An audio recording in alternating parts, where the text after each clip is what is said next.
The world's largest oil producer, Saudi Arabia, is reportedly asking to join BRICS. Now, BRICS is an acronym for the 5 major emerging global economies, namely Brazil, Russia, India, China, and South Africa. International reserve currency planned by Russia and China. Now, the announcement of a reserve currency was made by Russian President Vladimir Putin. The Saudis are cutting oil production as part of OPEC's decision to reduce. Senate Democrats urging President Biden to end cooperation with Saudi Arabia. President Biden vowing to punish Saudi Arabia. Even old friends of the West are ditching it, like Saudi Arabia, and now it wants to be a part of BRICS. Hi everybody, Saudi Arabia is one of the most powerful countries in the world, and more importantly, it has always been the closest ally to the United States of America. But now, Saudi Arabia is engaged in a cold war with the very same United States. While Saudi decreased oil production by 2 million barrels to worsen the inflation in the US, Biden threatened Saudi Arabia with unspecified consequences and even proposed to pass the NOPEC bill to challenge the security of Saudi Arabia itself. So in return, the Saudi Prince Mohammed bin Salman made a big move that sent jitters down the spine of the United States of America. And this was his request to join India, Russia and China at the BRICS alliance. On top of that, Putin announced the emergence of a new world currency called the BRICS currency. And this is very beneficial for India, Russia and China. So in this case study, let's do a deep dive and try to understand what exactly is this BRICS alliance all about? How will Saudi Arabia's entry into this BRICS alliance change the dynamics of world power itself? What is Putin's idea of the BRICS currency? And most importantly, what are the study materials to help you understand this critical geopolitical situation better? This video is brought to you by Coding Invaders, but more on this at the end of the video. Chalo, let's start from the basics and try to understand what exactly is this BRICS alliance and what is so special about it that Iran, Saudi and Argentina, all of them are so keen to join it. Well, BRICS is nothing but the acronym for Brazil, Russia, India, China and South Africa. And just like we have the G7 with Canada, France, Germany, Italy, Japan, UK and the US, for BRICS, we have the 5 largest emerging economies in the world coming together to form an alliance. And most people underestimate BRICS because it has the emerging economies as compared to developed economies in the G7. But you know what guys, if you take a pause and look at BRICS closely, you will see that these 5 countries together consist of 41% of the world's population and their combined GDP is over 24.4 trillion US dollars. On top of that, they also have a substantial military capability and an increasing political influence in the global sphere. And by coming together, this group commands a voice for itself in the global sphere. For example, it helps us voice our concerns of the developing economies every time the West designs policies that are favorable specifically for themselves. And a classic example of the same is the carbon tax. Carbon must have its price because nature cannot pay this price anymore. The idea of a carbon border tax is gaining ground in the United States and the European Union. A carbon border tax to level the playing field for European products if other countries do not go as far as us or refuse to go in the right direction. Western countries don't want to see companies packing up for places like China or India because of their less stringent environmental rules, which make the goods produced there cheaper. Now you know guys, the European countries often complain about Indian and Chinese steel industry causing a lot of carbon emissions. So they are now planning to impose a carbon tax because their industries are switching to clean energy. So in 2030, when Indian and Chinese steel enter the international market, our products will be levied a tax specifically because we are emitting more carbon than these developed countries. But this graph exposes their hypocrisy very clearly. If you look at this graph, you'll realize that these developed countries have emitted so much carbon during their developing phase that they themselves are largely responsible for climate change. But even then, they forget the past and now they're imposing carbon tax on us when we desperately need economic fuel to grow. Then, just like the Asian Development Bank, we have the New Development Bank. And this is meant to disburse low interest loans for each country's development. In short, if the World Bank and the Asian Development Bank start bullying you, this New Development Bank will actually help you out as a backup. And last and most obviously, there is economic and military cooperation also. This is the reason and the importance of the BRICS alliance. If this is very clear to you, let's try to understand why does Saudi Arabia want to join the BRICS alliance. This is a story that started as soon as the Russia-Ukraine war started. And like we saw, first the price of oil skyrocketed, then slowly the price of oil started dropping from its peak, and then the oil price dropped to lower than the pre-war numbers. And this is where the Saudi and the OPEC countries were scared that the recession will bring down the price of oil even further, because every time recession happens, the oil price drops to very, very low levels. So in order to increase their revenue, they decided to cut their production by 2 million barrels a day. As a result, the price of oil shot up from $91 a barrel to $94 a barrel. And like we saw, on one side, while this move was extremely beneficial for the OPEC, it created a havoc in the West. President Biden says there will be consequences for Saudi Arabia after the kingdom sided with other oil-producing countries to significantly cut production. President Biden threatens consequences for Saudi Arabia after they decided to cut global oil production. This includes Saudi Arabia's OPEC allies. The American president was spotted fist bumping with the Saudi Crown Prince Mohammed bin Salman. And now, he's promising to punish the kingdom. And this is what, ladies and gentlemen, violated the petrodollar agreement between the US and Saudi. And this agreement is something that I've explained countless times in the previous videos, and it is nothing but the meeting between Franklin Roosevelt and the Saudi king. And what was this deal? Saudi Arabia would sell oil in dollars and the US would provide security to Saudi.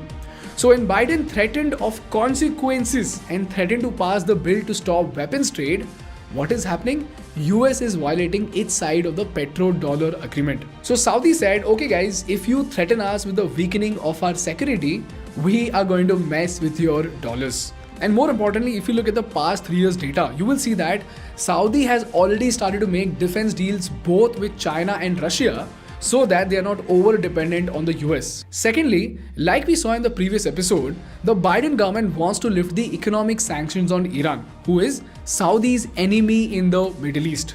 And the third reason has to do with the oil consumption of BRICS. Of these BRICS countries, China, Brazil and India are the biggest consumers of oil in the world. So if they join BRICS, Saudi will have the backing of the biggest oil buyers in the world. These are the reasons why Saudi wants to join the BRICS alliance.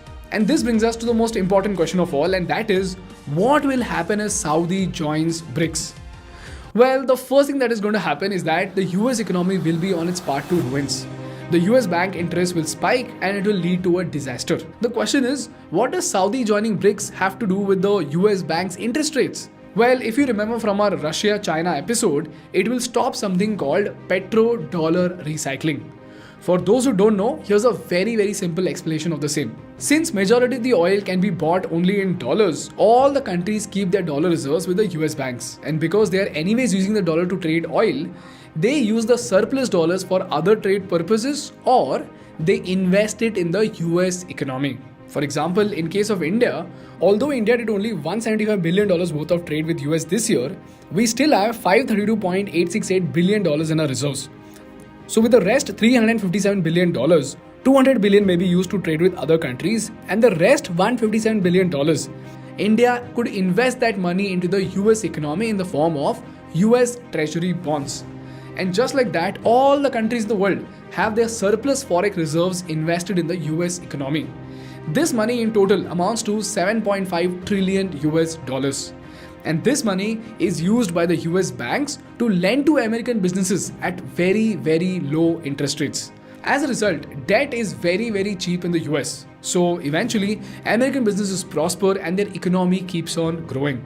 So basically, Saudi selling oil gives the US a $7 trillion advantage. Therefore, if Saudi Arabia joins BRICS, they could sign something called the bilateral currency swap agreement, by which the BRICS countries do not have to buy oil in dollars. So if you know how the bilateral currency swap agreement works, please skip to this timestamp. If you don't, here's a very simple explanation of the same. Let's say China and UK sign a bilateral currency swap agreement of 5 years for a value of $1 million. What this means is that China will sell $1 million worth of yuan to UK, and UK will sell $1 million worth of pounds to China. So after conversion, China will give 6.842 million yuan to UK, and UK will give China 847,250 pounds, and they will agree upon the exchange rate to be 8.07. So for 5 years, Chinese central bank can sell these pounds and get US dollars, or it can lend these pounds to domestic banks and companies to settle their trade. Similarly, the Bank of England can do the same with yuan. So now, if an English businessman wants to buy 1 million yuan worth of goods from China, if he went by the conventional means, he would have to pay pounds to the English bank, which will then convert the sum to dollars, and then it would transfer the dollars to the US bank account of China, and then the Chinese bank will transfer the converted sum of yuan to the Chinese businessman. But now, the English businessman would simply borrow 1 million yuan from the Bank of England and directly pay the Chinese bank account in England. And as soon as this money is transferred in the Chinese bank account in England, the Chinese bank in China would transfer 1 million yuan to the Chinese businessman. And the same thing could be done vice versa when a Chinese businessman wants to sell something in the UK. So if you see, two big players can now do international trade without depending on the US dollar. This is how bilateral currency swap works. And after 5 years, both central banks of UK and China will pay their respective currencies back at the agreed exchange rate of 8.07. So this way, both the countries get three major advantages. Number one, both countries can eliminate their exchange risk. Number two, both countries can use this currency to exchange it for dollars if needed. And number three, businesses in both countries can carry out trade more economically. So eventually, the business relationship between both these countries gets better and better. And last and most obviously, the dependency on the US dollar decreases by a large extent. On top of that, China has already mastered the prototype of an alternate international payment network called the M-Bridge prototype. This is nothing but an alternative to SWIFT to make international transactions with central bank digital currency. Yes, this is a revolutionary project that is being done in collaboration with the BIS Innovation Hub at the Hong Kong Center, the Hong Kong Monetary Authority, the Bank of Thailand, the Digital Currency Institute of People's Bank of China, and the Central Bank of United Arab Emirates. And 20 banks in Hong Kong, Thailand, mainland China, and the UAE used this M-Bridge platform to conduct 164 payments and foreign exchange transactions totaling over $22 million. So if this prototype becomes successful, it is yet another challenge for SWIFT. This is the reason why even America is desperate to launch the digital dollar. And now the U.S. is looking into creating its own digital dollar. A central bank digital currency. Is the Fed working on a digital dollar? I think it's possible, is all I would say. You've seen many other countries like ours, well-off countries like ours, that are looking at it seriously. The day after an implosion in the crypto markets, the Federal Reserve launched a plan to test a digital dollar. So if Saudi joins BRICS and signs these agreements and starts using the tech to trade with India and China, then two of the biggest consumers of oil will no longer be using dollars to trade. And this is a huge setback for the US because China alone holds $1 trillion worth of US bonds.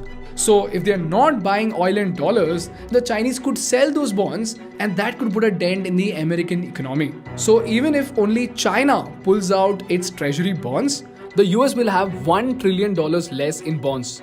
And this brings us to the most important question of all, and that is, how will Saudi's entry into the BRICS change the world order?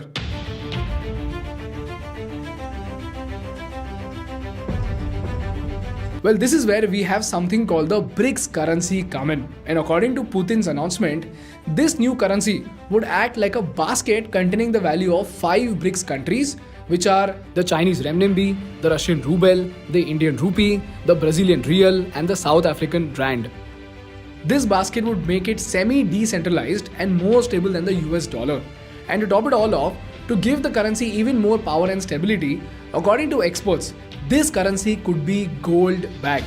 In simple words, the value of a gold-backed currency is pegged to gold. So tomorrow if Indian rupee becomes gold-backed, then the value of rupee will be defined such that 1 gram of gold equals 50,000 rupees. What it means is that tomorrow if you give 50,000 rupees to RBI, they would redeem its value by giving you 1 gram of gold. But with fiat currency, it's not backed by any commodity. So if I pay you 100 rupees, it simply means I promise to pay 100 rupees and the currency is backed by the faith of the government.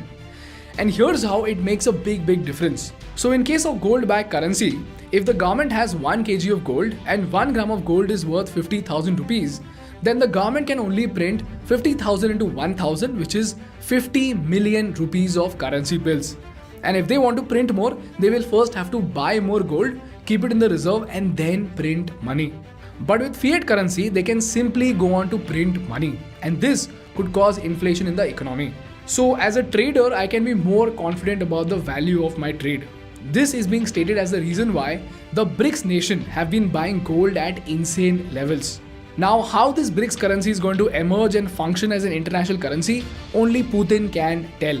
But on the outset, what we need to know is that if the BRICS succeed in designing their own currency, for the first time in half a century, we could again have a currency backed by gold, which on its own would almost instantly make it the most valuable money on earth. And more importantly, if Saudi Arabia joins BRICS, it will not just be gold but even oil that will lay the foundations for the BRICS currency.